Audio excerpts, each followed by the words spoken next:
മർക്കോസിൻ്റെ സുവിശേഷം 6-ാം അധ്യായം 1 മുതൽ 13 വരെയുള്ള വാക്യങ്ങൾ. അവൻ അവിടെ നിന്ന് പുറപ്പെട്ട് തൻ്റെ പിതൃനഗരത്തിൽ ചെന്നു. അവൻ്റെ ശിഷ്യന്മാരും അനുഗമിച്ചു. ശബ്ബത്തായപ്പോൾ അവൻ പള്ളിയിൽ ഉപദേശിച്ചു തുടങ്ങി. പലരും കേട്ട് വിസ്മയിച്ച്, ഇവ എവിടെ നിന്ന്? ഇവന് കിട്ടിയ ഈ ജ്ഞാനവും ഇവൻ്റെ കയ്യാൽ നടക്കുന്ന വീര്യപ്രവൃത്തികളും എന്ത്? ഇവൻ മറിയയുടെ മകനും യാക്കോബ്, യോസെ, യൂദ, ശിമോൻ എന്നിവരുടെ സഹോദരനുമായ തച്ചനല്ലയോ? ഇവൻ്റെ സഹോദരികളും ഇവിടെ നമ്മോടുകൂടെ ഇല്ലയോ എന്ന് പറഞ്ഞ് ഇവങ്കൽ ഇടറിപ്പോയി.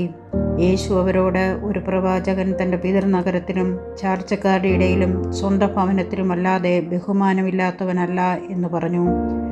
ഏതാനും ചില രോഗികളുടെ മേൽ കൈവച്ച് സൗഖ്യം വരുത്തിയതല്ലാതെ അവിടെ വീര്യപ്രവൃത്തി ഒന്നും ചെയ്യുവാൻ കഴിഞ്ഞില്ല. അവരുടെ അവിശ്വാസം ഹേതുവായി അവൻ ആശ്ചര്യപ്പെട്ടു. അവൻ ചുറ്റുമുള്ള ഊരുകളിൽ ഉപദേശിച്ചുകൊണ്ട് സഞ്ചരിച്ചു പോന്നു. അനന്തരം അവൻ 12 വരെ അടുക്കെ വിളിച്ചു അവരെ രണ്ടായി അയച്ചു തുടങ്ങി. അവർക്ക് അശുദ്ധാത്മാക്കളുടെ മേൽ അധികാരം കൊടുത്തു.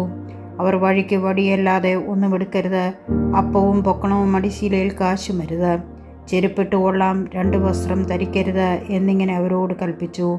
നിങ്ങൾ എവിടെയെങ്കിലും ഒരു വീട്ടിൽ ചെന്നാൽ അവിടം വിട്ട് പുറപ്പെടുവോളം അതിൽ തന്നെ പാർപ്പീൻ.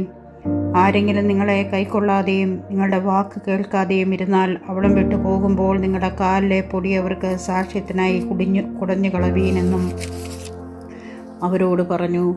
അങ്ങനെ അവർ പുറപ്പെട്ട് മാനസാന്തരപ്പെടണമെന്ന് പ്രസംഗിച്ചു.